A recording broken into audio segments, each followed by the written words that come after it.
सबु बेले चारिआडे बुला थाउची आउ तेनु करी समय दे पार नथली किंतु आज परमेश्वर सुजोग देले आज किछि वाक्य शिखिबा आउ खास करी मो मोर आवाज सुबह जाउची समस्त को ଶୁଭା ଯାଉଛି ସାର୍।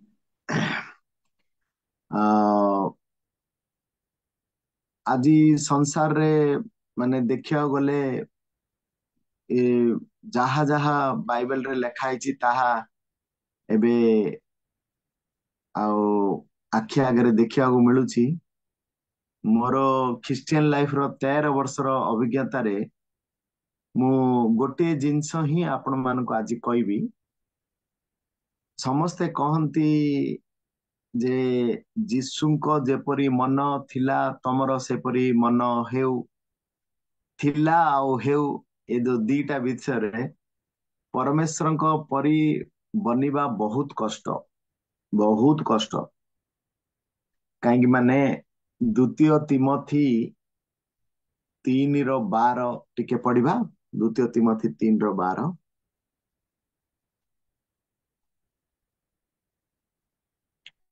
द्वितीय तिमोथी 3:12 ପ୍ରକୃତରେ ଯେଉଁମାନେ ଖ୍ରୀଷ୍ଟ ଯୀଶୁଙ୍କ ସହଭାଗିତାରେ ଧର୍ମ ଜୀବନ ଯାପନ କରିବାକୁ ଇଚ୍ଛା କରନ୍ତି ସେମାନେ ତାଡ଼ନା ଭୋଗ କରିବେ। ସେଠି କେତେଟା ୱାର୍ଡ ଆସିଲା ପ୍ରକୃତରେ ମାନେ ସତରେ ଖ୍ରୀଷ୍ଟିଆନ ଲୋକ ପବିତ୍ର ହେବାକୁ ଚାହୁଁଛନ୍ତି ସ୍वर्ଗକୁ ଯିବା ପାଇଁ ଇଚ୍ଛା କରନ୍ତି ଯିଏ ବି हो दुनियार से चोर डाकू जी भी हो से दिने ना दिने मु गोटे भल हेबी मु रियल ख्रिस्टियन हेबी चॉकलेट ख्रिस्टियन हेबिनी रियल ख्रिस्टियन हेबी मते प्रभु सहित चलीबी मात्र सीटा कहउछन्ती प्रकृतरे सतरे इच्छा करंती ताड़ना भोगन करिवे ए जिंस को ए लेवल को न आसिला पर्यंत केही मध्य जीसु को जानिबा तो छाड़ जीसुर ना को मध्य से जानी पारिबो एवरी बार रो छरे कहउछन्ती आमे जाहा को प्रेम करू ताकू ही आमे जाहा को प्रेम करू ताकू ही शासन करू जो पुत्र को आमे ग्रहण कर दो ताकू ही चापड़ा मारू ये जो द्वितीय तिमोथी 3:12 एवरी 12:6 ए लेवल को आसिला पर्यंत ख्रिस्टियन हेबा एते सहज नुहे आज समस्या चारिआडे अछि आउ प्रभु मध्य माथ्यू 23:37 पढ़ंतु माथ्यू 23:37 37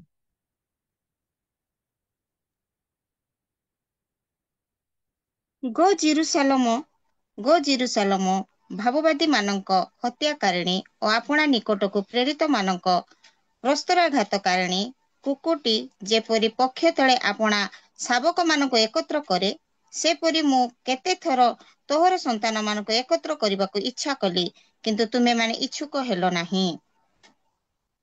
एकता इठे गोटे आसिला एकता मु बहुत सुंदर भाव रे सहज रे कहि देबी आपण मानको प्रभु जाहा कइले ताहा हेला आदि पुस्तक रे आपण माने देखले जाहा कइले ताहा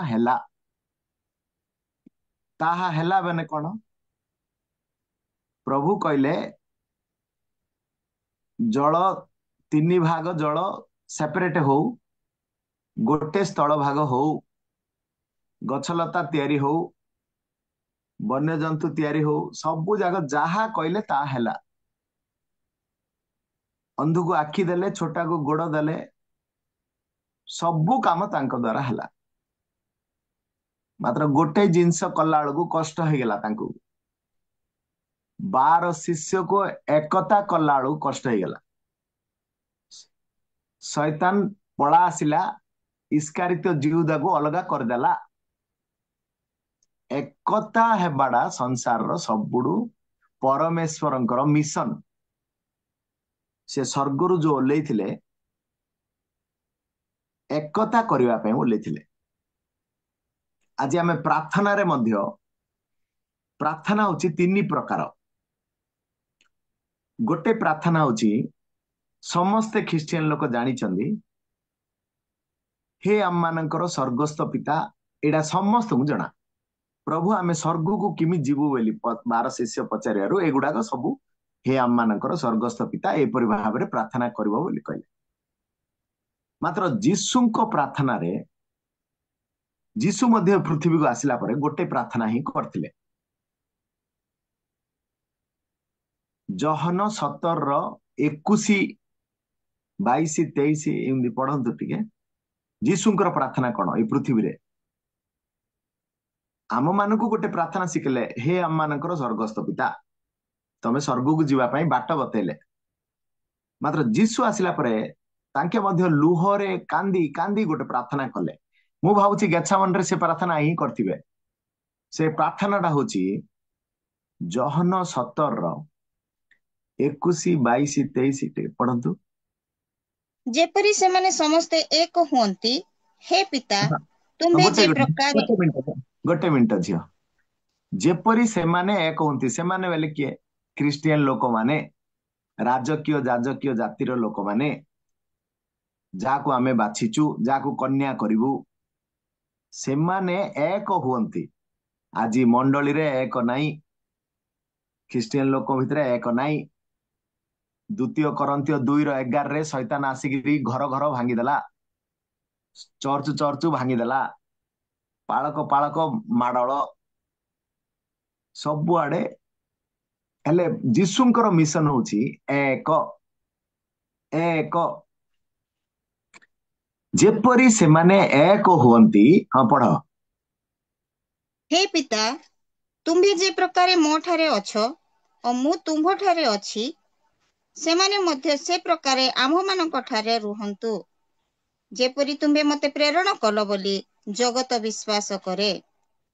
आउ तुम्बे मते जो महिमा देई अछो मु सेमानंकु ताहा देई अछि, जेपरि आम्भे माने जे प्रकारे एक सेमाने से प्रकारे एक हुअन्ति।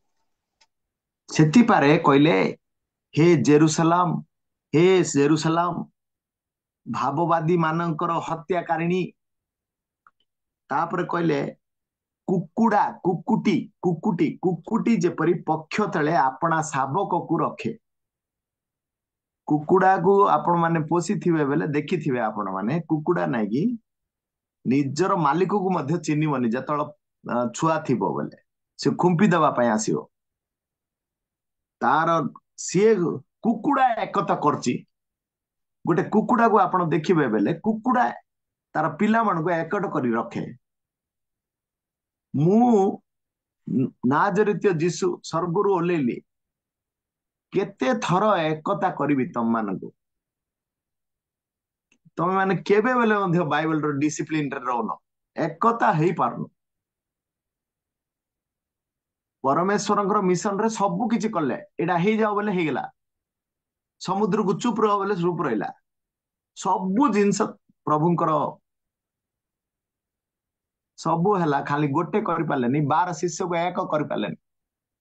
समस्त 11 एक हेले, मात्र जन को द्वितीय करन्थियो 2:11 रे शैतान आसिकरी शैतान को रूप रे तम देह भितर को आसीबो। तुमे तार समस्त कल्पना संबंध रे अज्ञ नुह, जानि परिबो।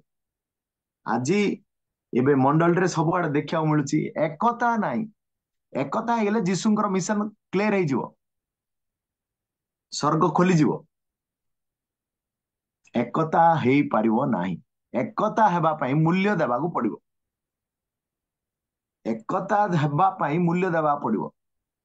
घरे जदि स्वामी स्त्री अच्छ बोले, स्त्री जदि काउ काउ राउ राउ होथबो बोले स्वामी को मूल्य देबा को पड़िबो। स्वामी जदि काउ काउ होछ बोले स्त्री को मूल्य देबा को पड़िबो। नले शैतान आसिकी को भाव रे भांगी दबो, के मध्ये जानि परिबे। प्रार्थना रे हे आम मानकर स्वर्गस्थ पिता शिखेले। द्वितीय जीसु कहले आमे पिता पुत्र पवित्र आत्मा जिमिदे एक। ए मंडली ए ख्रिस्टियन लोक सब एक हो जांतु प्रभु। एडा जीसुंकर प्रार्थना थिला। मात्र गोटे विश्वासी प्रार्थना कौन गोटे विश्वासी प्रार्थना होची गीत संगीता 17 14 15 पढ़ गीत संगीता 17 14 15 हे सदा प्रभु आपणा हस्त द्वारा लोकमानक ठारू ଯେଉଁମାନଙ୍କର ଅଂଶ ଇହ ଜୀବନରେ ଅଛି ଓ ଯେଉଁମାନଙ୍କ ଉଦର ତୁମେ ନିଜ ଧନରେ ପୂର୍ଣ୍ଣ କରୁଅଛ ଏପରି ସାଂସାରିକ ଲୋକମାନଙ୍କ ଠାରୁ ମତେ ଉଦ୍ଧାର କର ସେମାନେ हेले गोटे ସନ୍ତାନ ସନ୍ତତି बास बास बास गोटे ख्रिस्टियन लोकर प्रार्थना कौन दे दे दे दे दे दे नहीं हिरो होंडा दे दे गाड़ी दे दे मो मायना को सुना दे दे आकु सुना दे दे एरा दे दे नहीं मोर जीवन होची छोट बड़ सकाशु गीत संगीता 90 10 अनुजाई 80 वर्ष बंचबी एव्री 9 27 अनुजाई मु विचार रे ठिया जीवी याडे जीवी कि नले सियाडे जीवी जल्दी जल्दी मो जीवन पड़े जाउची तेणु करी हे सदा प्रभु सांसारिक लोक ठारू मते उद्धार कर से सांसारिक लोक मो घरे आगा थिबे मु बाइबल पढ़ी बेला को बाहर को बुलेवा पाई मते नहीं जीवे बाइबल ठारू अलगा कर देबे हेले प्रार्थना होची 3 प्रकार गोटे होची हे आम मानकर स्वर्गस्थ पिता द्वितीय प्रार्थना जीसु कहले आमे पिता पुत्र पवित्र आत्मा जेमिति एक ये विश्वासी मने मध्य समस्त एक ही जानतु मु बर हेबी से कन्या हेबे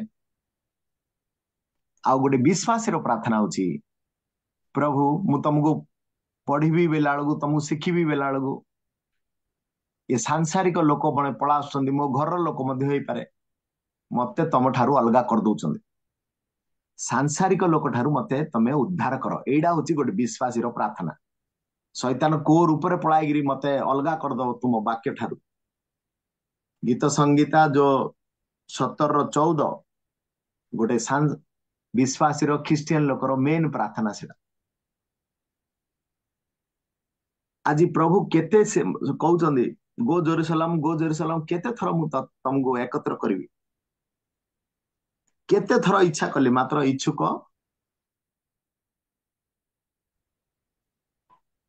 परमेश्वर को जानिबा तांको सहित चलिबा अनंत जीवन गच्छ गच्छ आपण माने गोटे मेन विषय मु जानली ख्रिस्टियन लाइफ रे आघगिरी जीसुंक परि हेबार अछि हम हेले जीसुंकर क्वालिटी कोन थिला जीसुंकर क्वालिटी गोटे थर पढिबा माथ्यू 12 18 रु 21 टिके पढंतु जीसुंकर रियल क्वालिटी कोन थिला जीसुंक जेपरि मन बोली कहउचंदी हेले कोन से मन किमि थिला तांके हां माथ्यू 12 18 रु 21 ଦେଖ ଆମ୍ଭର ଦାସ ଯାହାଙ୍କୁ ଆମ୍ଭେ ମନୋନୀତ କରିଅଛୁ ଆମ୍ଭର ପ୍ରିୟ ପାତ୍ର ଯାହାଙ୍କ ଠାରେ ଆମ୍ଭ ଆତ୍ମାର ପରମ ସନ୍ତୋଷ ଆମ୍ଭେ ତାହାଙ୍କ ଉପରେ ଆପଣା ଆତ୍ମା ଅଧିଷ୍ଠାନ କରାଇବା ଆଉ ସେ ବିଜାତିମାନଙ୍କ ନିକଟରେ ନ୍ୟାୟ ବିଚାର ପ୍ରଚାର କରିବେ ସେ ବିବାଦ କରିବେ ନାହିଁ କିମ୍ବା ଉଚ୍ଚ ସ୍ୱର କରିବେ ନାହିଁ କିମ୍ବା ଦାଣ୍ଡରେ କେହି ତାହାଙ୍କ ସ୍ୱର ଶୁଣିବ ନାହିଁ ନ୍ୟାୟକୁ ଜୟଯୁକ୍ତ ନ କରିବା ପର୍ଯ୍ୟନ୍ତ ସେ ଛେଚା ନଳ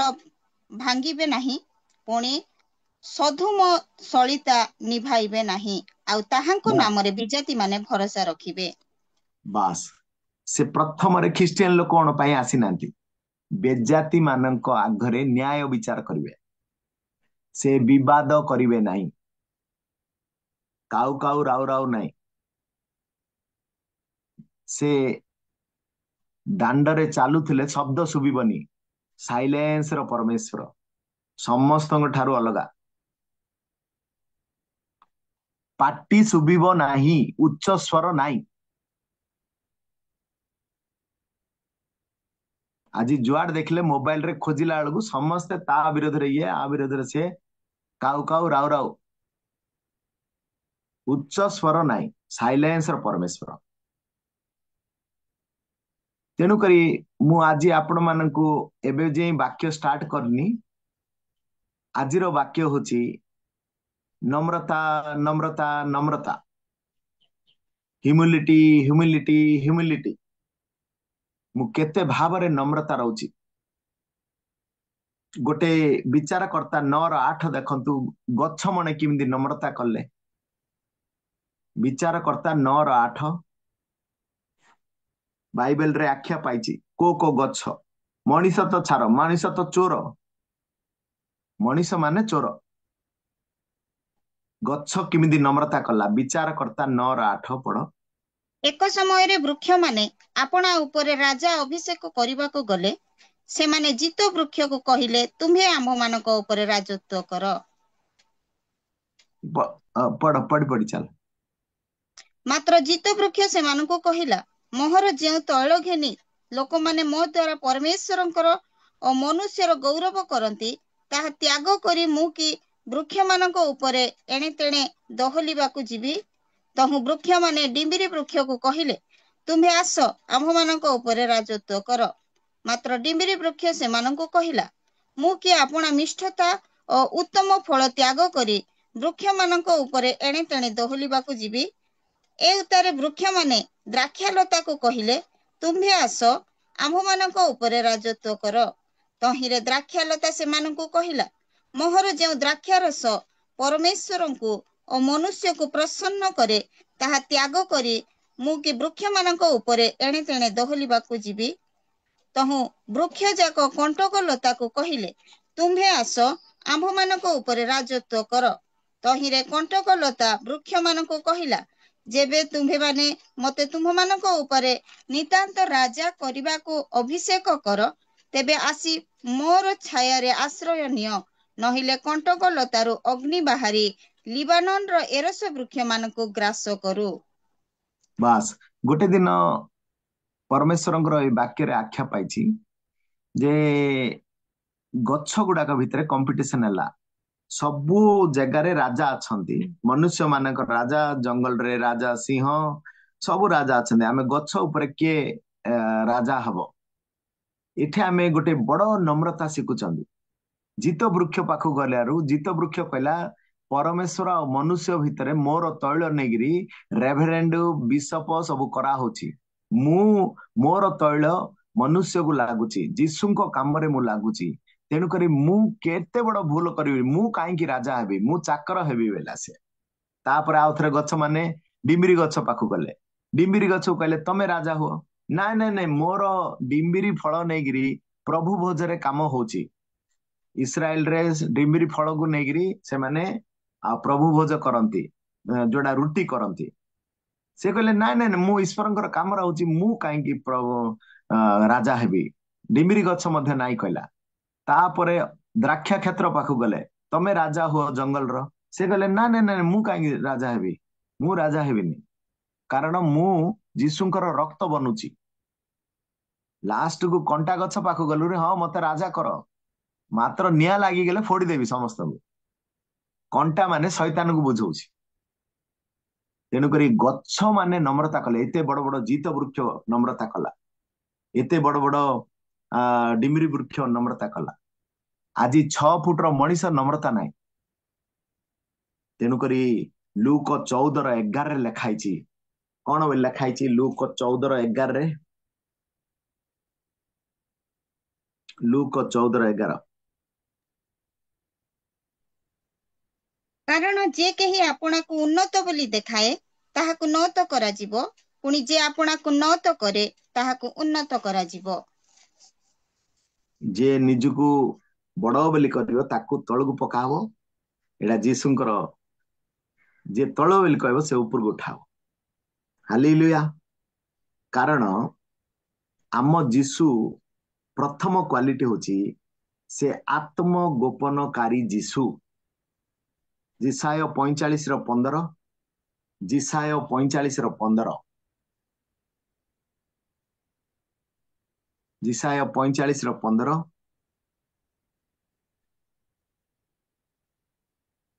ହେ ତ୍ରାଣକର୍ତ୍ତା ଇସ୍ରାଏଲର ପରମେଶ୍ୱର, ତୁମେ ନିଶ୍ଚୟ ଆତ୍ମଗୋପନକାରୀ ପରମେଶ୍ୱର ଅଟ। ଯାକୁବ 4:10 ମଧ୍ୟ ପଢନ୍ତୁ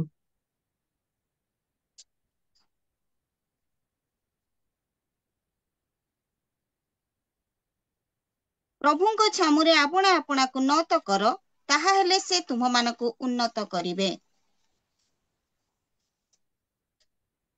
ପ୍ରଭୁଙ୍କ ଛାମୁରେ ଆପଣା ଆପଣାକୁ କଣ କର? ନତ କର। ଏ ନତ ବୋଲିଆ ପଦଟା ଗୋଟେ ଗଛରେ ଯଦି ବେଶୀ ଫଳ ଫଳ ଆସିବ, ସେ ଗଛ ଲଇଯିବ ନା ଉପରକୁ ଉଠିଯିବ? ତଳକୁ ଲଇଯିବ ସେ, କାରଣ ସେ ଫଳ ଦେଲା। ପରମେଶ୍ୱର କହିଲେ ମଧ୍ୟ ଯିଏ ଫଳବନ୍ତ ହବ ମୋ ବାପା ମହିମାନ୍ୱିତ ହେବେ। ଆମକୁ ଆତ୍ମାର ଫଳ ଫଳିବାକୁ ପଡିବ। ମୁଁ ଯଦି ଏବେ ପାଣି ଗ୍ଲାସଟି ତଳେ ପକେଇଦେବି, ସେ ପାଣି ତଳକୁ ଯିବ ନା ଉପରକୁ ଯିବ?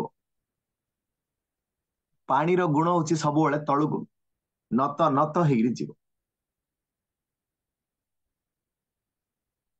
ମରୁଭୂମିରେ ଏତେ ବଡ ଓଟ, କ୍ୟାମେଲ ବୋଲି କହିବେ, ଓଟ ଏତେ ବଡ ଲମ୍ବା ଗୋଡ, ସେ ଦିନକୁ ଦିଥର ତାର ମାଲିକର ବୋଝ ବୋହିବା ପାଇଁ ସେ ଗୋଡ ବସିକିରି ସେ ତାର ସାମାନକୁ ଉଠେଇବ। ମାତ୍ର ଆମର 5 ଫୁଟର ଗୋଡ ଥିବ ସିନା, ନତ ନାହିଁ। ଏତେ ବଡ ଲମ୍ବା ଓଟ ମଧ୍ୟ ନମ୍ରତା କରୁଛି, ଦିଥର ସେ ଆଣ୍ଠୁ ପକଉଛି। ତେଣୁକରି ଆମକୁ ଖ୍ରୀଷ୍ଟିଆନ ଜୀବନରେ ଚାଲିବାର ଅଛି ବେଲେ ଫାଷ୍ଟ କ୍ୱାଲିଟି ହଉଛି, ସ୍ୱର୍ଗରେ ଲେଖା ହେଇଛି ନମ୍ରତା ନମ୍ରତା ନମ୍ରତା। ନମ୍ରତା ଯଦି ନ ଆସିଲେ ସେ କେବେ ମଧ୍ୟ ବଢି ପାରିବ ନାହିଁ।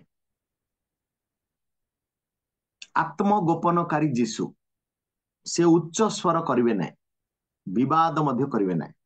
ତାଙ୍କ ଜୀବନ କାଳରେ ସେ ଥରେ ଆଗା ଉଚ୍ଚ ସ୍ୱର କରିଥିଲେ, ଜହନ 7:37। ଜହନ 7:37 ପଢନ୍ତୁ। ଜୀବନ କାଳ ଭିତରେ ଥରେ ଆଗା ସେ ଉଚ୍ଚ ସ୍ୱର କରିଥିଲେ।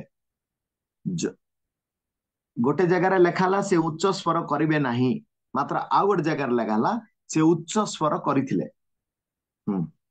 ଶେଷ ଦିନ ଅର୍ଥାତ୍ ପର୍ବର ପ୍ରଧାନ ଦିନ ଯୀଶୁ ଠିଆ ହୋଇ ଉଚ୍ଚ ସ୍ୱରରେ କହିଲେ, କେହି ଯଦି ତୃଷିତ ହୁଏ ତେବେ ସେ ମୋ ନିକଟକୁ ଆସି ପାନ କରୁ। ଉଚ୍ଚ ସ୍ୱର କଲେ କାହିଁକି? ମାନେ ସେ ଚାଲି ଯାଉଛନ୍ତି କ୍ରୁଶକୁ, ଆଉ ଇଏ ମଣିଷ ମାନେ ଠିକ ନାହିଁ। ତେଣୁକରି ଚାଲି ଚାଲି ଯାଇଥିଲେ ଜେରୁସାଲାମ ଯାଇ, ସେ ସେଠି ଉଚ୍ଚ ସ୍ୱର କଲେ।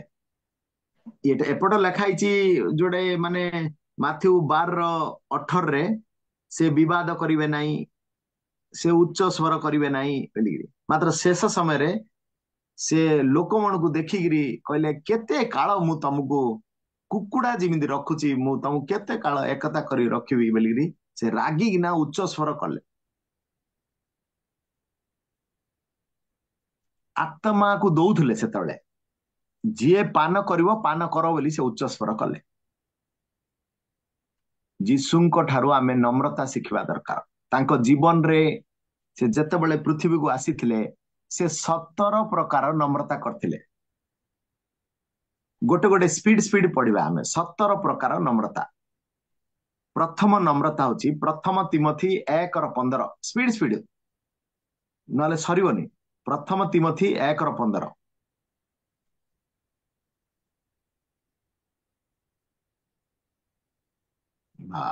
ମାନଙ୍କୁ ପରିତ୍ରାଣ କରିବା ନିମନ୍ତେ ଖ୍ରୀଷ୍ଟ ଯୀଶୁ ଯେ ଜଗତରେ ଅବତୀର୍ଣ୍ଣ ହେଲେ, ଏହି ବାକ୍ୟ ବିଶ୍ୱାସ ସର୍ବତ ଭାବେ ଗ୍ରହଣ ଯୋଗ୍ୟ। ସେହି ପାପୀମାନଙ୍କ ମଧ୍ୟରେ ମୁଁ ପ୍ରଧାନ। ସ୍ୱର୍ଗରୁ ସେ ଓହ୍ଲେଇଲେ, ପାପୀ ମାନଙ୍କୁ ପରିତ୍ରାଣ ଦେବା ପାଇଁ ସ୍ୱର୍ଗରୁ ଓହ୍ଲେଇଲେ। ଓହ୍ଲେଇବା ଜିନିଷ ହଉଛି ନମ୍ରତା। ସ୍ୱର୍ଗରେ ଏତେ ଆନନ୍ଦରେ ଥିଲେ, ଏଠି ମାଡ ଖାଇବା ପାଇଁ ଓହ୍ଲେଇଲେ। ସ୍ୱର୍ଗ ପବିତ୍ର ସ୍ଥାନ, ପୃଥିବୀ ପାପ ସ୍ଥାନ, ପାପ ସ୍ଥାନକୁ ଓହ୍ଲେଇଲେ। ଓହ୍ଲେଇବାଟା ହଉଛି ନମ୍ରତା। ପ୍ରଥମ କାମ ଓହ୍ଲେଇଲେ, ନମ୍ରତା। ଓହ୍ଲୋ ଗୁହାଳରେ ଓହ୍ଲେଇ ପଡିଲେ। ରାଜା ଘରେ ଓହ୍ଲେଇଲେନି, ସେ ଗୁହାଳରେ ଓହ୍ଲେଇ ପଡିଲେ। ଲୁକ 2:7। ଲୁକ 2:7। ଓହ୍ଲୋ ଗୁହାଳରେ ଓହ୍ଲେଇ ପଡିଲେ। ପୁଣି ସେ ଆପଣା ପ୍ରଥମ ଜାତ ପୁତ୍ର ପ୍ରସବ କଲେ। ଏବଂ ତାହାଙ୍କୁ ଲୁଗାରେ ଗୁଡ଼ାଇ ଗୁହାଳ କୁଣ୍ଡରେ ଶୁଆଇଲେ, କାରଣ ବସା ଘରେ ସେମାନଙ୍କ ପାଇଁ ସ୍ଥାନ ନଥିଲା। ଦେଖନ୍ତୁ, ଆଜି ଯଦି ଗୋଟେ ମା କୁ ମୁଁ କହିବି ତମକୁ 10,000 ଦେବି ଗୁହାଳ ଘରେ ତମ ପିଲାକୁ ଜନ୍ମ କର ବୋଲି କହିଲେ, ସେ ମତେ କଣ କହିବେ? ଆନ୍ସର ଦେବେ, ତୋର ପଇସା ତୋ ପାଖରେ ଥାଉ, ମୋ ପିଲା ସେଜ ଉପରେ ଜନ୍ମ ହବ, ଡାଲପ ଗଦି ଉପରେ ଜନ୍ମ ହବ। ସଂସାରର ମାଲିକ ଆଗକିରି ଓହ୍ଲେଇଲେ, ଓହ୍ଲୋ ଓହ୍ଲୋ ଗୁହାଳ ଘରେ ଗନ୍ଧରେ ପୁରା ଥିବ, ପରିସ୍ରାର ଗନ୍ଧ, ଚାରିଆଡେ ଗୋବର, ସେଠି ଓହ୍ଲେଇଲେ ମଣିଷ ମାନଙ୍କୁ ଦେଖେଇଲେ ଯେ ଦେଖେ ମୋର ନମ୍ରତା କେତେ। ସେ ଗୁହାଳ ଘରକୁ ବାଛିଲେ, ନିଚ ସ୍ଥାନକୁ ବାଛିଲେ। ତେଣୁକରି ଦ୍ୱିତୀୟ ନମ୍ରତା ହଉଛି ସେ ଓହ୍ଲେଇଲେ ଯେ ଗୁହାଳ ଘରେ ଓହ୍ଲେଇଲେ। ତୃତୀୟ ହଉଛି ଓହ୍ଲେଇଲେ ଯେ ଓହ୍ଲେଇଲେ ଗୁହାଳ ଘରେ ଓହ୍ଲେଇଲେ, ଆହୁରି ରଜା ଘରେ ଜନ୍ମ ହେଲେନି, ବାଢେଇ ଘରେ ଜନ୍ମ ହେଲେ। ବାଢେଇର କାମ ହଉଛି ପରିଶ୍ରମ, କେଁ କେଁ କେଁ ଦିନ ରାତି ପରିଶ୍ରମ। ବାଢେଇ ଘରେ ଜନ୍ମ ହେଲେ। Mark 6:3, mark 6:3। ଏ କି ସେହି ବଢ଼େଇ ନୁହେଁ? ଏ କି ମରିୟମଙ୍କର ପୁଅ, ଆଉ ଯାକୁବ, ଯୋସି, ଜିହୁଦା ଓ ସିମୋନଙ୍କ ଭାଇ ନୁହେଁ? ପୁଣି ଏହାର ଭଉଣୀମାନେ କି ଏଠାରେ ଆମ୍ଭମାନଙ୍କ ସାଙ୍ଗରେ ନାହାନ୍ତି? ଆଉ ସେମାନେ ତାହାଙ୍କ ଠାରେ ବିଘ୍ନ ପାଇଲେ। ବାସ୍, ବଢେଇ ବୋଲି ଆସିଲା। ବ୍ରାହ୍ମଣ ଘରେ ଜନ୍ମ ହେଇନାହାନ୍ତି ସେ। ବାପ୍ତିସ୍ମିକ ଜହନ ବ୍ରାହ୍ମଣ ଘରେ ଜନ୍ମ ହେଲା, ହେଲେ ମଧ୍ୟ ପବିତ୍ର ଆତ୍ମା ପାଙ୍ଗପାଳ ଖାଇବାକୁ ତାଙ୍କୁ ନେଲେ, ବନମଧୁ ଖାଇବା ପାଇଁ ଜଙ୍ଗଲକୁ ନେଲେ। ବ୍ରାହ୍ମଣ ଘରେ ଘିଅ ଥିବ, ଘିଅ ଭାତ ଥିବ, ବାସନା ହଉଥିବ, ସବୁବେଳେ ଘିଅ ଥିବ। କିନ୍ତୁ ବଢେଇ ଘରେ ଜନ୍ମ ହେଲେ, କଷ୍ଟ ଥିବ। ତାଙ୍କର ନମ୍ରତା, ବଢେଇ ଘରକୁ ଜନ୍ମ ହେବାର ଜନ୍ମରେ ମଧ୍ୟ ସେ ନମ୍ରତା ଦେଖେଇଲେ।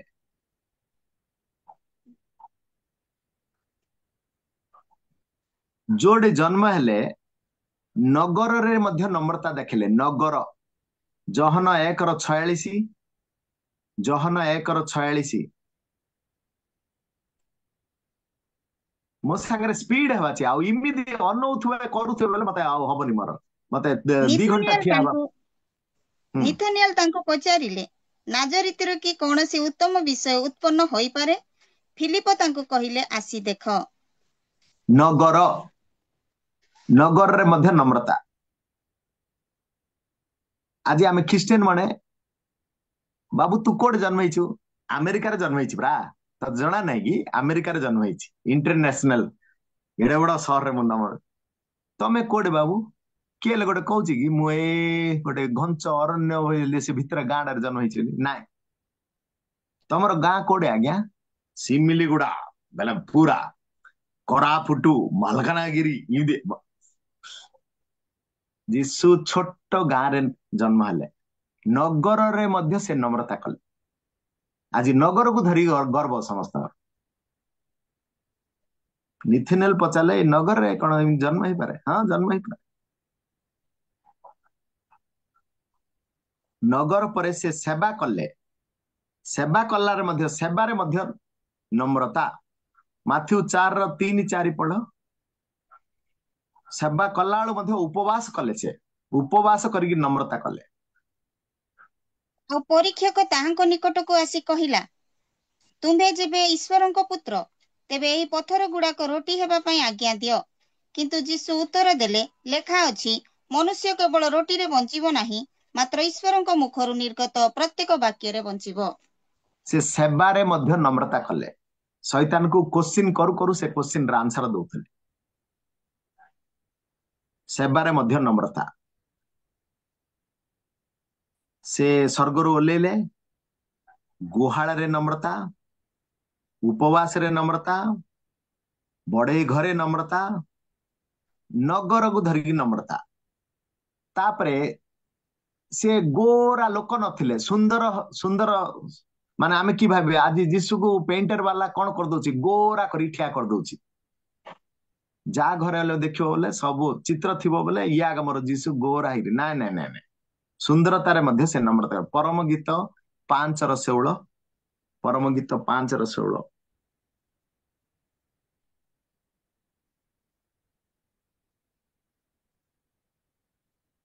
परम गीत 5 ର 16 ଆଉ କାହାକୁ ମିଳିଲା ସେ ଶୀଘ୍ର ଶୀଘ୍ର ପଢୁଥ। ତାଙ୍କ ମୁଖ ଅତ୍ୟନ୍ତ ସୁମିଷ୍ଟ ଓ ସେ ସର୍ବତ ଭାବେ ମନୋହର। ଆଗ ବାସ୍। ଜେରୁସଲମ କନ୍ୟାଗଣ। ଆଜ୍ଞା। ହୁଁ। ତାଙ୍କର ମୁଖ ସୁନ୍ଦର ଥିଲା, ମାନେ ସେ ଯୋଉ ଶବ୍ଦ ବାହାର କରୁଥିଲେ, କିନ୍ତୁ ତାଙ୍କ ରୂପ ସୁନ୍ଦର ଥିଲା ବୋଲି କିଏ ମଧ୍ୟ ଦେଖିନାହାନ୍ତି। ଆଜି ପୁରା ପେଣ୍ଟର ବାଲା ସୁନ୍ଦର କରିଦଉଛି ତାଙ୍କୁ, କିନ୍ତୁ ତାଙ୍କ ଶବ୍ଦ ବହୁତ ସୁନ୍ଦର ଥିଲା। ସେ ମୁଖରେ ସୌନ୍ଦର୍ଯ୍ୟରେ ମଧ୍ୟ ନମ୍ରତା ଦେଖେଇଥିଲେ। କାହିଁ ମାନେ ଆଜି ଯଦି ଆମର ବେଜାତି ମାନଙ୍କର ସବୁ ଦେଖିବ, ଦେବତା ମାନଙ୍କର ସମସ୍ତଙ୍କୁ ସୁନ୍ଦର ଥିବ, କିଏ କୋଉ ପ୍ରକାର, କିଏ 4ଟା ଖଣ୍ଡା, କିଏ 5ଟା ଖଣ୍ଡା, କିନ୍ତୁ ଆମ ପ୍ରଭୁ ସେଇ ନାହିଁ, ସୁନ୍ଦରରେ ମଧ୍ୟ ଗର୍ବ କରିନାହାନ୍ତି, ପ୍ରଶଂସାରେ ମଧ୍ୟ ଗର୍ବ କରିନାହାନ୍ତି। ଆଜି ସବୁ ଖ୍ରୀଷ୍ଟିଆନ ଲୋକ ପ୍ରଶଂସା ପାଇବାକୁ ଚାହୁଁଛନ୍ତି। ପ୍ରଶଂସା ମଧ୍ୟ ବଡ ଡେଞ୍ଜର। କିଏ ଗୀତ ଗାଇଲେ, ବା ମୋ ଗୀତ କେମିତି ହେଲା ଆଜ୍ଞା, ବାସ୍ ତାକୁ ଟିକେ କହିଦବ, ଆଜ୍ଞା ତମ ଗୀତ ପୁରା ବାସ୍ ବେଙ୍ଗ ଫୁଲା ଭଳିଆ ଫୁଲିବ। ଷ୍ଟେଜ ରୁ ଓଲୋ ଓଲୋ ପୁରା ମାନେ ପୁରା, ଆଜ୍ଞା ପ୍ରଚାର କେମିତି ଥିଲା, ବାପରେ ଝାଙ୍କି ଦେଲ ତମେ ପୁରା। ପ୍ରଶଂସାରେ ମଧ୍ୟ ସେ ନମ୍ରତା କରିଥିଲେ। ଜିସାୟ 53:3, ଜିସାୟ 53:3। ସେ ଅବଜ୍ଞାତ ମନୁଷ୍ୟର ତ୍ୟକ୍ତ, ଦୁଃଖୀ ଲୋକ ଓ ଶୋକ ପରିଚିତ, ପୁଣି ମନୁଷ୍ୟମାନେ ଯାହାଠାରୁ ମୁଖ ଆଚ୍ଛାଦନ କରନ୍ତି, ଏପରି ଲୋକତୁଲ୍ୟ ସେ ଅବଜ୍ଞାତ ହେଲେ, ଆଉ ଆମେମାନେ ତାହାଙ୍କୁ ମାନ୍ୟ କଲୁ ନାହିଁ। ବାସ୍, ପ୍ରଶଂସାରେ ମଧ୍ୟ ସେ ଗର୍ବ କଲେନି। ମୋ ଯୀଶୁକୁ ଚିହ୍ନିବା ଅନନ୍ତ ଜୀବନ। ସେ ପ୍ରଶଂସାରେ ମଧ୍ୟ ଗର୍ବ ନେଲେ ନାହିଁ। ମୁଖ ଲୁଚେଇ ଦେଲେ ଲୋକମାନେ, ଚୋର ଇଡା ଚୋର ବୋଲି କହିଲେ ତାଙ୍କୁ। ନେକ୍ସଟ, ମନୁଷ୍ୟକୁ ବେଶୀ ଇଚ୍ଛା, ଯୁଆଡେ ଧନ ସିଆଡେ ମନ। ସେ ଧନରେ ମଧ୍ୟ ଗର୍ବ କଲେ ନାହିଁ, ଧନରେ ମଧ୍ୟ ନମ୍ରତା। ଲୁକ 9:58, ସେ କଣ କହିଲେ? ଲୁକ 9:58। ଯୀଶୁ ତାଙ୍କୁ କହିଲେ, ପକ୍ଷୀଶାଳର ଗାତ ଅଛି, ଆକାଶ ପକ୍ଷୀର ବସା ଅଛି, ମାତ୍ର ମନୁଷ୍ୟ ପୁତ୍ରର ମୁଣ୍ଡ ଗୁଞ୍ଜିବାର ସ୍ଥାନ ନାହିଁ। ମୁଣ୍ଡ ଗୁଞ୍ଜିବା ସ୍ଥାନ ନାହିଁ, ଧନ ତ ଦୂରର କଥା, ମୁଣ୍ଡ ଗୁଞ୍ଜିବା ସ୍ଥାନ ନାହିଁ ବୋଲି କହିଲେ। ଆଜି ଆମକୁ ବିଲ୍ଡିଂ ଥିବ ପରେ ଆଉ ଗୋଟେ ବିଲ୍ଡିଂ, ଟଙ୍କା ଥିଲେ ଆହୁରି ଟଙ୍କା। କୋକିଶିଆଳର ଗାତ ଅଛି, ମୋ ପାଖରେ କୁଆଡେ? ଜଣେ ଆସିକି ପଚାରିଲା, ପ୍ରଭୁ ମୁଁ ତମ ପଛରେ ଚାଲି ପଳା ଆସିବି କି ବୋଲି, ଆରୁ କୋକିଶିଆଳର ଗାତ ଅଛି, ଆକାଶ ପକ୍ଷୀର ବସା ଅଛି, ମୋର ଘର ଗୋଟେ ନାହିଁ, ତୋତେ କୁଆଡେ ଆଣିକି ରଖିବି ବୋଲି କହିଲେ। ମୁଣ୍ଡ ଗେଞ୍ଜିବାକୁ ସ୍ଥାନ ନାହିଁ ବୋଲି। ତେଣୁକରି ସେ ଧନରେ ମଧ୍ୟ ନମ୍ରତା ଦେଖେଇଥିଲେ। ତାପରେ ମଣିଷର ଗୋଟେ ଭାବନା ଅଛି, ବହୁତ ଜ୍ଞାନୀ ଲୋକମାନେ ଏଟାକୁ ଜାଣିପାରିଲେ, ଆତ୍ମିକ ଗର୍ବ। ଆତ୍ମିକ ଗର୍ବ ମାନେ ଦେହ ଭିତରେ ସେଟା ଥିବ, ଜଣା ପଡିବନି। ଶାରୀରିକ ଗର୍ବ ବେଲେ ଜଣା ପଡିଯିବ, କାହାକୁ ଯଦି କୋଉଟା କହିଦବ ମାନେ ଧାଇଁକିନା ସେ ରାଗିକିରି ଉଠିବ, ଶାରୀରିକ ଗର୍ବଟା ଜଣା ପଡିଯିବ। ଆତ୍ମିକ ଗର୍ବ ଜଣା ପଡିବନି, ଭିତରେ ଥାଇ ଥାଇ ମାରିଦବ। ଆଜି ଖ୍ରୀଷ୍ଟିଆନ ଲୋକ ଭିତରେ ଏଇଟା ବେଶୀ କାର୍ଯ୍ୟ କରୁଛି, ଆତ୍ମିକ ଗର୍ବ। ଗୀତ ସଂହିତା 22:6, ଗୀତ ସଂହିତା 22:6। ମାତ୍ର ମୁଁ କୀଟ, ମନୁଷ୍ୟ ନୁହେଁ, ମନୁଷ୍ୟମାନଙ୍କର ନିନ୍ଦା ପାତ୍ର ଓ ଲୋକମାନଙ୍କର ଅବଜ୍ଞାତ। ମୁଁ କୀଟ ବୋଲି କହିଲେ, ମୁଁ ଧୂଳି ବୋଲି କହିଲେ, ମୁଁ ଗୋଟେ କୀଟ ବୋଲି କହିଲେ। କୀଟର କଣ ସ୍ୱଭାବ ଭଲ ଥିବ? ସେ ଆତ୍ମିକ ଗର୍ବ ମଧ୍ୟ ସେ କରିନଥିଲେ।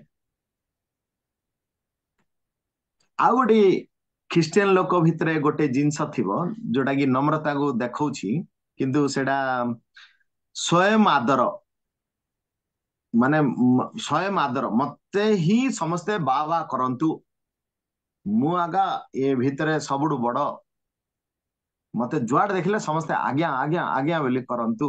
ସେଇଟା ହଉଛି ସ୍ୱୟଂ ଆଦର। ଯୀଶୁ स्वयं आदर ମଧ୍ୟ ପାଇବାକୁ ଚାହୁଁନଥିଲେ। ନମ୍ରତା ନମ୍ରତା ମାଥ୍ୟୁ 11:29 ମାଥ୍ୟୁ 11:29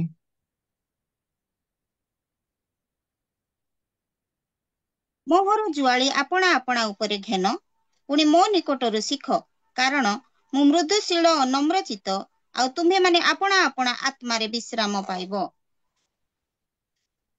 ମାତ୍ର ମୋର ଜୁଆଳି ଘେନ ବୋଲି କହିଲେ। ଆଜି ଜୁଆଳି ନ ଘେନିକିରି ସମସ୍ତେ ନିଜର ଆଦର ପାଇବା ପାଇଁ ଆକା ଚାହୁଁଛନ୍ତି। ପାଉଲ ଏଇ କଥାଟା ଜାଣିଥିଲେ। ଗୋଟେ ଗାଁରେ ପ୍ରଚାର କରୁ କରୁ ସମସ୍ତେ କହିଦେଲେ ପାଉଲ ଆଜ୍ଞା ପାଉଲ ଆଜ୍ଞା ପାଉଲ ଆଜ୍ଞା ବୋଇଲାରୁ ସେ କହିଲେ ପ୍ରଭୁ ତମେ ତମେ ଆଦର ନ ପାଇ ମତେ ଆଦର କରିଦଉଛନ୍ତି, ମତେ ଗୋଟେ କାମ କର, ଗୋଟେ କଣ୍ଟା ଦେଇଦିଅ ବୋଲି କହିଲେ। କଣ୍ଟା ମାନେ ରୋଗ। ରୋଗ ପଡିଗଲେ ବେଲେ ମତେ ନାଇକି ଶୋଇ ପଡିବି 3 ଦିନ ଯାଇ, ତାପରେ ନାଇକି ହାଲେଲୁୟା ହାଲେଲୁୟା କଲା ପରେ ଆଉଥରେ ଉଠିବି। ମତେ ସୁଖଟା ମତେ କୁଆଡେ ନେଇ ଯାଉଛି। ମତେ स्वयं आदर मते समस्ते पाल आज्ञा बेल दौरान मते तेणुक मते गोटे कंटा दे दियो बोली कहले। तेणुक जीशुंकर नम्रता भितर से स्वयं आदर पाइबा चाहू नथिले। तापरे आउ गोटे नम्रता हवा चीज बहुत लोकर हृदय रे गोटे जिंस अछि, श्रेष्ठ तार नम्रता। श्रेष्ठ हवा पई चेष्टा करिवे।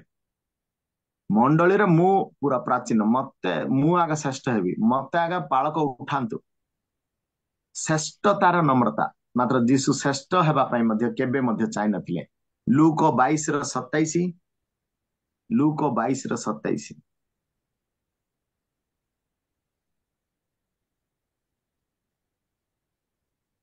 କାରଣ କିଏ ଶ୍ରେଷ୍ଠ, ଯେ ଭୋଜନ ପପିଷ୍ଟ, ନା ଯେ ସେବକ? ଯେ ଭୋଜନ ପପିଷ୍ଟ ସେ କି ଶ୍ରେଷ୍ଠ ନୁହନ୍ତି? କିନ୍ତୁ ମୁଁ ତୁମମାନଙ୍କ ମଧ୍ୟରେ ଜଣେ ସେବକ ପରି ଅଛି। ମୁଁ ତୁମମାନଙ୍କ ମଧ୍ୟରେ ଗୋଟେ ସେବକ ପରି ଅଛି। ସେବକ କାମ କରିବା। ମୁଁ ତମର ବ୍ୟାଗ ଭଇବି। ମୁଁ पूरा तळକୁ ଯିବି। बॉन्ड स्लेव हेबी, सेवक परी हेबी। श्रेष्ठ तार नम्रता। जीशु श्रेष्ठ हवा पई केबे मध्ये चाहि नथि। से गोटे टीचर थिले, किंतु शिक्षा देला माने शिक्षा रे मध्ये नम्रता। आज टीचर मनकर मध्ये बाइबल टीचर जागर मध्ये गर्व। तेणु करी जीशुंक ठारो आमे शिखिबा। आउ शिक्षा रे मध्ये से नम्रता करथिले। जहन 7:15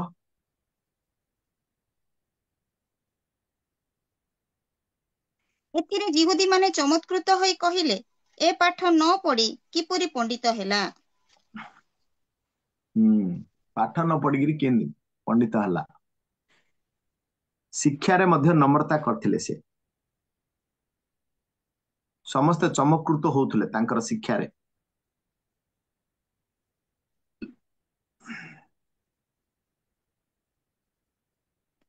आउ गोटे नम्रता होची, से यात्रा रे मध्ये नम्रता करथिले। यात्रा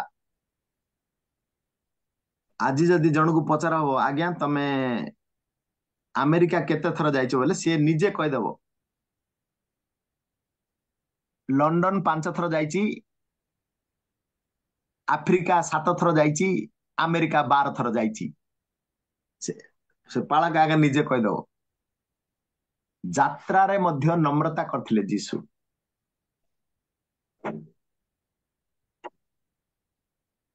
माथ्यू 2:14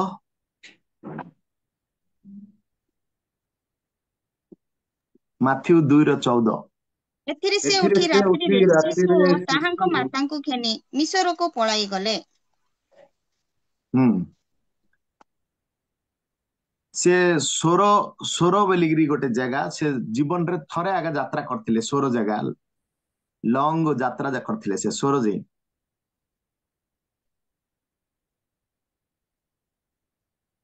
यात्रा रे मध्ये से नम्रता करथिले।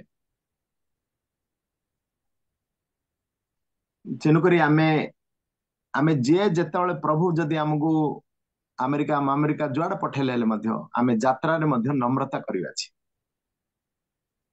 मु एते थर जाइथिली सेते थर जाइथिली बोली कहबार नै। तापरे से जातिगत गर्व करनथिले मु ए बामण जाति रे जन्म हेछि एठे जाति रे जन्म हेछि बोली से केबे करनथिले। जहन 8:48 जहन 8:48 48 ଯିହୁଦୀ ମାନେ ତାହାଙ୍କୁ ଉତ୍ତର ଦେଲେ, ତୁ ଯେ ଜଣେ ସମୀରଣୀୟ ଓ ତତେ ଯେ ଭୂତ ଲାଗିଅଛି, ଏହା କଣ ଆମ୍ଭେମାନେ ଠିକ କହୁନାହୁଁ?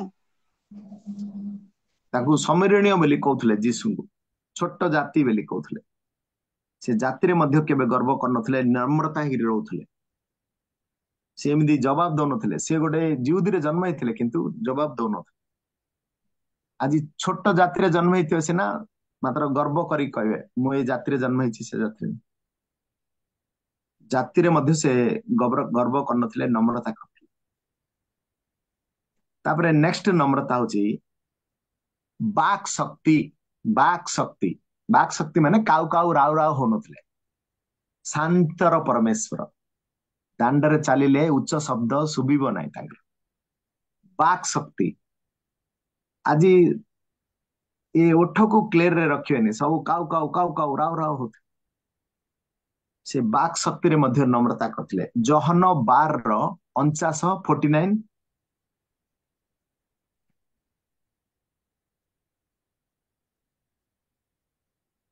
କାରଣ ମୁଁ ଆପଣା ଠାରୁ କହି ନାହିଁ, ମାତ୍ର ମୁଁ କଣ କହିବି ଓ କଣ ବ୍ୟକ୍ତ କରିବି, ତାହା ମୋହର ପ୍ରେରଣକର୍ତ୍ତା ପିତା ମୋତେ ଆଜ୍ଞା ଦେଇଅଛନ୍ତି। ହାଲେଲୁୟା। ସେ ପିତାଙ୍କୁ ସବୁବେଳେ ଅନଉଥିଲେ। ବାକ୍ ଶକ୍ତିରେ ମଧ୍ୟ ସେ ନମ୍ରତା କରିଥିଲେ। ତାଙ୍କ ପାଖରେ ପୁରା ଶକ୍ତି ଥିଲା। ସେ ନିଜେ ମଧ୍ୟ କହିଲେ ପ୍ରେରିତ 1:8 ମୁଁ ଗଲା ପରେ ପବିତ୍ର ଆତ୍ମା ଓହ୍ଲେଇବେ, ତମକୁ ଶକ୍ତି ଦେବେ ବୋଲି। ସେ ନିଜେ ମଧ୍ୟ ଶକ୍ତି ଥିଲେ କିନ୍ତୁ ଶକ୍ତିକୁ କେବେ ହେଲେ ଦେଖେଇ ହଉନଥିଲେ। ଆଜି ଚାରିଆଡେ ନାଗି ପରମେଶ୍ୱର ଯଦି 21ଟା ଦାନ ଭିତରେ, ଯୋଉ ପବିତ୍ର ଆତ୍ମାର 21ଟା ଦାନ ଅଛି, 21ଟା ଦାନ ଭିତରେ ଯଦି କାହାକୁ ଟିକେ ଶକ୍ତି ମିଳିଗଲା ବେଲେ ସେ ଷ୍ଟେଜ ରେ ଫଟେଇ ଦେବେ, କାହାକୁ ପକେଇଦେବେ, କାହାକୁ ଠିଆ କରିଦେବେ, କାହାକୁ କଣ କରିଦେବେ। ଶକ୍ତିରେ ମଧ୍ୟ ସେ ନମ୍ରତା କରିଥିଲେ। ତାଙ୍କ ପାଖରେ ଶକ୍ତି ଥିଲା। 2 Corinthians 13:4 2 Corinthians 13:4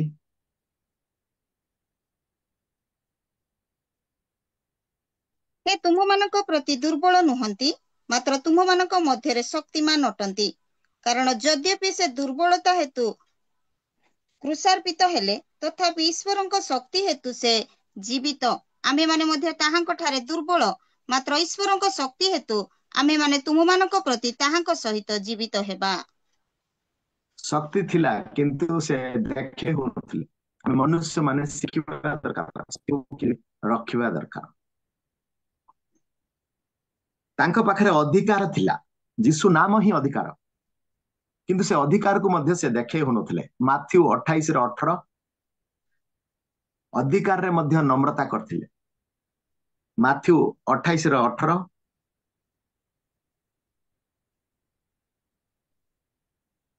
ପୁଣି ଯୀଶୁ ସେମାନଙ୍କ ନିକଟକୁ ଆସି ଆଳାପ କରି କହିଲେ, ସ୍ୱର୍ଗ ଓ ପୃଥିବୀର ସମସ୍ତ ଅଧିକାର ମୋତେ ପ୍ରଦତ୍ତ ହୋଇଅଛି। ସ୍ୱର୍ଗ ଆଉ ପୃଥିବୀର ସବୁ ଅଧିକାର ଥିଲା, ହେଲେ ମଧ୍ୟ ନମ୍ରତା ସେଠି। ଶୈତାନ ଚାହୁଁଥିଲା ରୁଟି କରିଦିଏ, ପାହାଡରୁ ଡେଇଁ ପଡେ, ଦୂତ ମାନେ ଧରିବେ। ନାଇଁ ନାଇଁ, ତୁ ବାକ୍ୟକୁ ଡରିବୁ ବୋଲି କହିଲେ। ଅଧିକାର ଆଜି ଅଧିକାର ପାଇଗଲେ ମଧ୍ୟ ବାସ୍, ଅଧିକାରରେ ମଧ୍ୟ ସେ ନମ୍ରତା କରୁଥିଲେ। ସେ ସ୍ୱାଧୀନତାରେ ନମ୍ରତା କରିଥିଲେ। ସ୍ୱାଧୀନତାରେ ସେ ଜଣକ ଅଣ୍ଡରରେ ଥିଲେ, ସେ ଫ୍ରି ନାହିଁ। ଆଜି ମଧ୍ୟ ଆମେ ନାଗି ପାଳକର ଅଣ୍ଡରରେ ରହିବା ଶିଖିବା ଦରକାର। ଆଜି କିଏ କାହାର ମଣ୍ଡଳୀରେ ଅଣ୍ଡରରେ ରହୁନାହାନ୍ତି। ସ୍ୱାମୀ ସ୍ତ୍ରୀର ଅଣ୍ଡର ନାହିଁ, ସ୍ତ୍ରୀ ମଧ୍ୟ ସ୍ୱାମୀର ଅଣ୍ଡରରେ ନାହିଁ। ସେ ସ୍ୱାଧୀନତାରେ ମଧ୍ୟ ନମ୍ରତା କରିଥିଲେ। ଜହନ 5:30 ଜହନ 5:30 ମୁଁ ଆପଣାରୁ କିଛି କରିପାରେ ନାହିଁ। ମୁଁ ଯେପରି ଶୁଣେ ସେହିପରି ବିଚାର କରେ, ଆଉ ମୋହର ବିଚାର ଯଥାର୍ଥ, କାରଣ ମୁଁ ଆପଣାର ଇଚ୍ଛା ସାଧନ କରିବାକୁ ଚେଷ୍ଟା ନ କରି मोहर प्रेरणकर्तांकर इच्छा साधन करबाकू चेष्टा करे। जनकर अंडर रे रहउथिले पर पिताଙ୍କ अंडर रे रहउथिले। आज अंडर रे न रहबा जोगु शैतान पसी जाउची जार घर हेले। समस्ते से स्वाधीनता रे मध्य से नम्रता करथि माने से कार जनकर अंडर रे रहउथिले से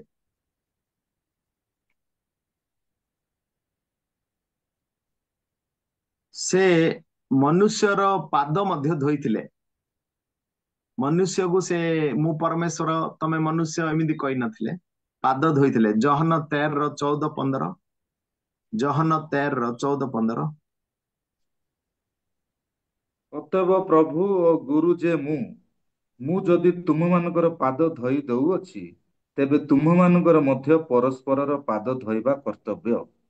बास से पृथ्वी को आसिला परे 17टा नम्रता करथिले 18टा होची ओल्लेवार नम्रता करथिले। से स्वर्गर ओल्लेइथिले से ग्वाल घरे ओल्लेइले से उपवास रे मध्य नम्रता करथिले से बड़े घरे जन्म हेले सिना जन्म को धरी नम्रता करथिले। से नगर रे मध्य जो नगर को धरी नगर रे मध्य नम्रता सुंदर रे नम्रता प्रशंसा रे नम्रता धन रे नम्रता आउ स्वयं आदर पाइबा पई नम्रता श्रेष्ठता रे नम्रता शिक्षा रे नम्रता यात्रा रे नम्रता आउ जाति जाति उपरे नम्रता बाक शक्ति सेटे नम्रता शक्ति थाइगिरी मध्य शक्ति देखेले नम्रता अधिकार थाइगिरी मध्य अधिकार देखेले नम्रता। से स्वाधीन नथिले से कहले मु जनकर अंडर रे अछि बोली कहले सेटे मध्य नम्रता। आउ मनुष्य को मु छोट बोली भाने मोर निजर बोली भाबे मु तांकर पाद धोई देबी बोली कहले।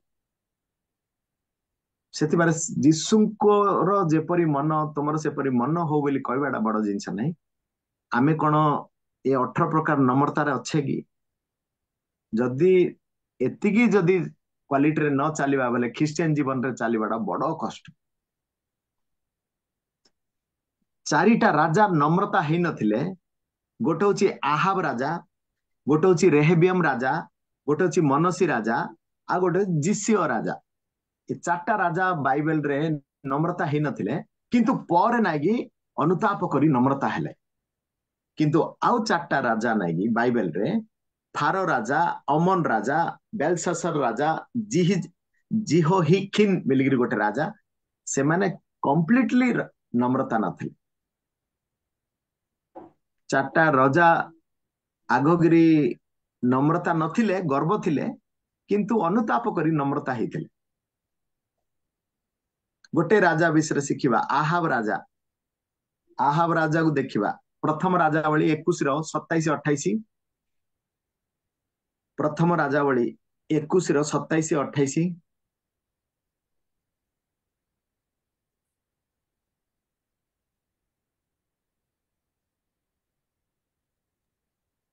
एही सबु कथा शुणते आपणा वस्त्र चिरिले और आपणा देहरे अखा पिंधि उपवास करी अखारे शोइले पुणी धीरे धीरे चलिले तहु तिस्बी और एलियोंक निकटरे सदाप्रभुंकर वाक्य उपस्थित हेला जथा आहाब आंभ साक्षातरे किपरि आपणाको नम्र करूअछि एहा कि तुम्भे देखुअछ। से आंभ साक्षातरे आपणाको नम्र करिबा हेतुरु आंभे ताहार समयरे सेही अमंगल घटाइबा नाही मात्र ताहार पुत्रर समयरे ताहार वंश प्रति एही अमंगल घटाइबा। स्त्रीर कथा शुणिगिरी शासन कले हब नाई। स्त्रीर कथा शुणिगिरी शासन कले हब नाई। ये स्त्रीर कथा शुणला स्त्रीर कथा शुणे तेणु करी एलियो कहले कुकुर खाइबो तोर स्त्री की तताले कुकुर खाइबो। कांदिला अखा पिंधिगिरी उपवास कला। स्त्रीर कथा शुणिगिरी केते जन को माने कार बिल छीन देला कार बगीचा को छीन देला गरीब लोक को दुख दे देला परे नाइगे अनुताप आसिगिरी नम्र हेला।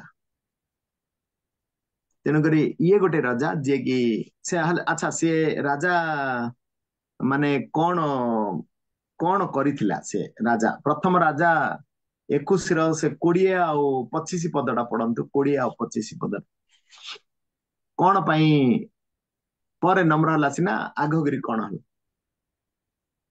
ତହିଁରେ ଆହାବ ଏଲିୟାଙ୍କୁ କହିଲେ, ହେ ମୋହର ଶତ୍ରୁ, ତୁମ୍ଭେ କ'ଣ ମୋତେ ପାଇଲ? ତହୁଁ ସେ ଉତ୍ତର କଲେ, ମୁଁ ତୁମ୍ଭକୁ ପାଇଲି, ଯେହେତୁ ସଦାପ୍ରଭୁଙ୍କ ଦୃଷ୍ଟିରେ ମନ୍ଦ କର୍ମ କରିବା ପାଇଁ ତୁମ୍ଭେ ଆପଣାକୁ ବିକିଅଛ। ଦେଖ, ମୁଁ ତୁମ୍ଭ ପ୍ରତି ଅମଙ୍ଗଳ ଘଟାଇବି ଓ ତୁମ୍ଭକୁ ନିଶେଷ ରୂପେ ଝାଟଇ ଦେବି। ପୁଣି ଇସ୍ରାଏଲ ମଧ୍ୟରେ ବନ୍ଧ ବା ମୁକ୍ତ ପ୍ରତ୍ୟେକ ପୁସନ୍ତାନକୁ ଆହାବ ଠାରୁ ଉଚ୍ଛିନ୍ନ କରିବି। ଏ କଥା ଶୁଣିଲା ପରେ ତାପରେ ଅଖା ପିନ୍ଧିଲେ, ନମ୍ରତା ହେଲେ। ମାତ୍ର ଫାଷ୍ଟରେ ଗର୍ବ କରିକିରି ସ୍ତ୍ରୀର ଭ୍ୟାନିଟି ଧରିକି ବୁଲୁଥିଲା ଇଏ, ପରେ ଚୋପା ଛଡେଇଲେ ପରମେଶ୍ୱର। ତାପରେ ଅଖା ପିନ୍ଧିକିରି ନମ୍ରତା ହେଲା। ଇଏ ଗୋଟେ ରାଜା। ତାପରେ ଦ୍ୱିତୀୟ ରାଜା ହଉଛି ରେହବିୟମ ରାଜା। ଦ୍ୱିତୀୟ ବଂଶାବଳୀ 12:6-7। ଦ୍ୱିତୀୟ ବଂଶାବଳୀ 12:6-7।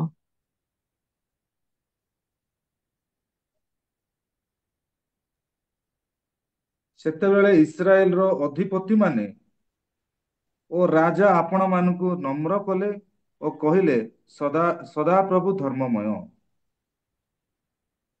ନମ୍ର ହେଲେ, କିନ୍ତୁ ସେ 12:1 ପଢ, କାହିଁକି ନମ୍ର ହେଲେ ସେଟା? ଅନନ୍ତର ରିହବିୟାମଙ୍କର ରାଜ୍ୟ ସୁସ୍ଥିର ଓ ସେ ବଳବାନ ହୁଅନ୍ତେ, ସେ ଓ ତାଙ୍କ ସଙ୍ଗେ ସମଗ୍ର ଇସ୍ରାଏଲ ସଦାପ୍ରଭୁଙ୍କ ବ୍ୟବସ୍ଥା ପରିତ୍ୟାଗ କଲେ। ଆଉ ସେମାନେ ସଦାପ୍ରଭୁଙ୍କ ବିରୁଦ୍ଧରେ ସତ୍ୟ ଲଙ୍ଘନ କରିବାରୁ ରିହବିୟାମ ରାଜାଙ୍କର ଅଧିକାରର 5ମ ବର୍ଷରେ ମିସ୍ରର ରାଜା ସିସକ ଜେରୁସାଲାମ ବିରୁଦ୍ଧରେ ଆସିଲା। ତାହା ସଙ୍ଗେ 1200 ରଥ, 60,000 ଅଶ୍ୱାରୂଢ ଥିଲେ ଠିକ ଓ ଅଛି, ତାହା ଠିକ ଅଛି। ସଙ୍ଗେ ହଁ ଆଜ୍ଞା ଆଜ୍ଞା, ବଳବାନ ହେଲା। ପରମେଶ୍ୱର ହିଁ ବଳବାନ କରନ୍ତି। ଧନ ସମ୍ପତ୍ତି ସବୁ ଦେଲା ପରେ ବାସ୍ ବ୍ୟବସ୍ଥା ପାସରି ଗଲେ। ଯୀଶୁଙ୍କର, ପରମେଶ୍ୱରଙ୍କର ବ୍ୟବସ୍ଥା ପାସରି ଗଲେ। ଆଉ ବାଇବେଲ ପଢା ନାହିଁ, କିଛି ନାହିଁ।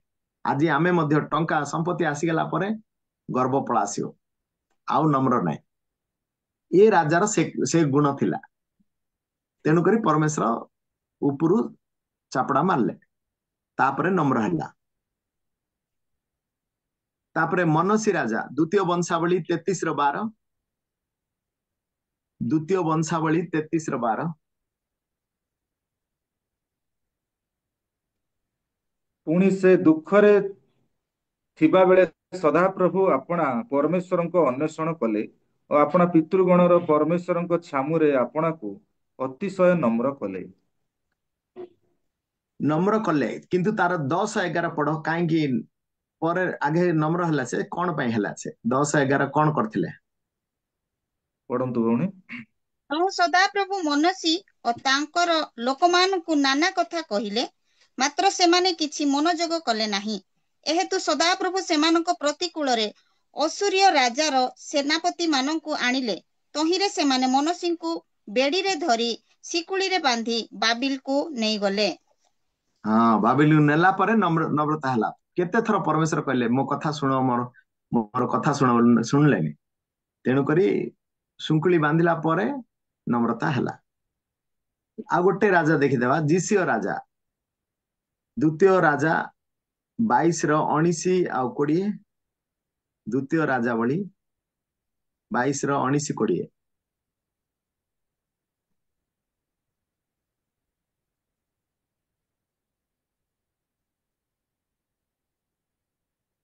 ଏହା ଶୁଣି ଏହା ତୁମ୍ଭର ଅନ୍ତଃକରଣ କୋମଳ ହେଲା।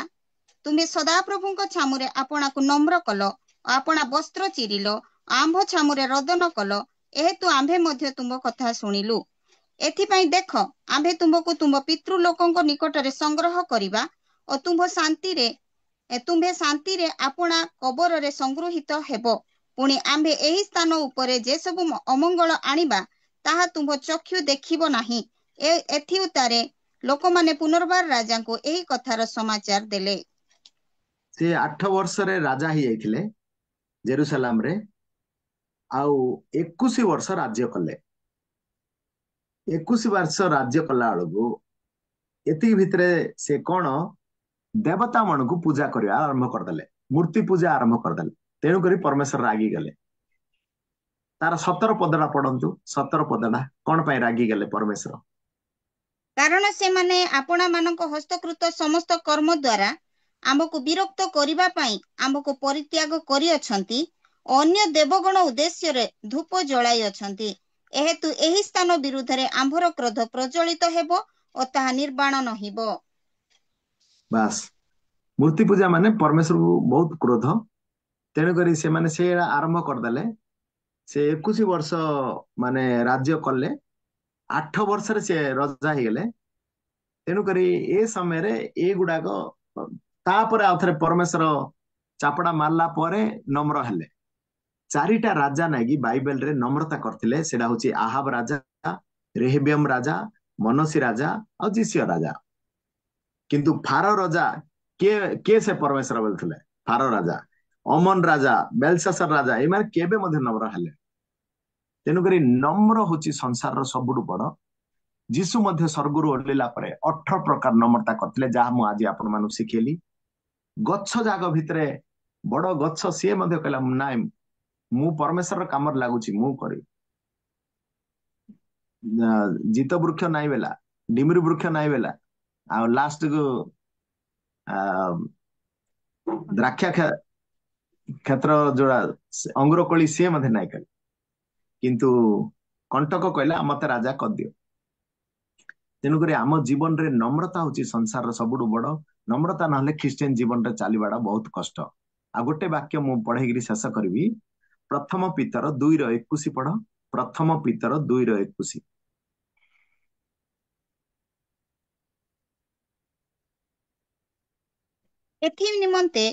ଏଥିନିମନ୍ତେ ହିଁ ତୁମ୍ଭେମାନେ ଆହୁତ ହୋଇଅଛ, କାରଣ ତୁମ୍ଭେମାନେ ଯେପରି ଖ୍ରୀଷ୍ଟଙ୍କର ପଦଚିହ୍ନ ଦେଇ ଗମନ କର, ସେଥିପାଇଁ ସେ ମଧ୍ୟ ତୁମମାନଙ୍କ ନିମନ୍ତେ ଦୁଃଖ ଭୋଗ କରି ତୁମମାନଙ୍କୁ ଗୋଟିଏ ଆଦର୍ଶ ଦେଖାଇ ଦେଇ ଯାଇଅଛନ୍ତି। ଏଥି ନିମନ୍ତେ ତୁମେ ଆହୁତ ହେଇଛ। ଏ ଖ୍ରୀଷ୍ଟିଆନ ଲୋକମାନେ ଏଥି ନିମନ୍ତେ ତୁମେ ଆହୁତ ହେଇଛ। ତାଙ୍କର ପାଦ ଚିହ୍ନ ଦେଇକିରି ତମେ ଚାଲ।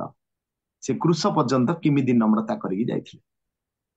ତେଣୁକରି ଯିଏ ରିଏଲ ଖ୍ରୀଷ୍ଟିଆନ ହବ, ସତ୍ୟ ଖ୍ରୀଷ୍ଟିଆନ ହବ, ତାକୁ ତାଡନା ଆସିବ ଆଗରେ। ସେଇଟା ସବୁବେଳେ ମନେ ରଖିଥାଅ। ନମ୍ରତାର ପ୍ରଥମ ପଦ ହଉଛି ଆଉ ତାଡନା ଦେବେ ପରମେଶ୍ୱର। ପବିତ୍ର ଆତ୍ମା ମଧ୍ୟ ପ୍ରଥମରେ ତାଡନା ଦେଇକିରି ତାପରେ ନମ୍ର କରିକି ଶିଖେଇବେ। ତେଣୁକରି ଏବେ ଯଦି ଗୋଟେ ଲୁହାକୁ ନମ୍ରତା ବାଛି ବେଲେ କାହା ପାଖକୁ ଯିବାର ଅଛି? ନିଆଁ ପାଖକୁ ଯିବାର ଅଛି। ଗୋଟେ ବରଫକୁ ନମ୍ରତା ବାଛି ବେଲେ ପବନ ପାଖକୁ ଯିବାର ଅଛି, ନହେଲେ ପାଣି ପାଖକୁ ଯିବାର ଅଛି। ଗୋଟେ ମାଟି ଷ୍ଟ୍ରଙ୍ଗ ହେଇକି ଥିବ, ସେ ମାଟି କି ମଧ୍ୟ ଆଉ ନମ୍ରତା ବାଛି ବେଲେ ତାକୁ ପାଣି ପାଖକୁ ଯିବାକୁ ପଡିବ। ତେଣୁକରି ଆମ ଜୀବନରେ ବରଫ ଭଳିଆ ତରଳି ଅଛି, ପାଣି ପରି ତରଳି ଅଛି। ତାହେଲେ ଆମେ ନମ୍ରତା ହେବା। ଘୋଡା ନ ଖୋଜିକିରି ଗଧ ଖୋଜିବାର ଅଛି। ଘୋଡା ସମସ୍ତଙ୍କୁ ଇଚ୍ଛା, ଗଧକୁ କିଏ ମଧ୍ୟ ପଚାରିବେନି। ତେଣୁକରି ଯେତେ ମୋର ଭାଇ ଭଉଣୀ ଶୁଣୁଛନ୍ତି, 18 ପ୍ରକାର ନମ୍ରତାରେ ଗଲା ପରେ ତାପରେ ଆମ ପାଟିରୁ ଆମେ କହିବା ଯୀଶୁଙ୍କ ଯେପରି ମନ ଥିଲା ମୋର ସେପରି ମନ ହେଲା। ନହେଲେ କେବେ ମଧ୍ୟ ପାଟିରେ ସେ ବାକ୍ୟଟାକୁ କହିବାନି। ପରମେଶ୍ୱରକୁ ଜାଣିବା ଆଉ ତାଙ୍କ ସହିତ ଚାଲିବା ଅନନ୍ତ ଜୀବନ। ଏଭ୍ରି 10:31 କହିଛି, ଜୀବିତ ଈଶ୍ୱରଙ୍କର ହସ୍ତରେ ପଡିବା ଭୟଙ୍କର ବିଷୟ। କିଏ ପଡିବ? ଯିଏ ନମ୍ର ହବ ସିଏ ହିଁ ପଡିବ। ପ୍ରଭୁ ଏ ବାକ୍ୟରେ ସମସ୍ତଙ୍କୁ ଆଶୀର୍ବାଦ କରନ୍ତୁ। ଯେତେ ମୋର ଭାଇ ଭଉଣୀ ଅଛନ୍ତି ସମସ୍ତଙ୍କୁ ଆଶୀର୍ବାଦ କରନ୍ତୁ ଯୀଶୁଙ୍କ ଆମେନ୍। ନାମରେ।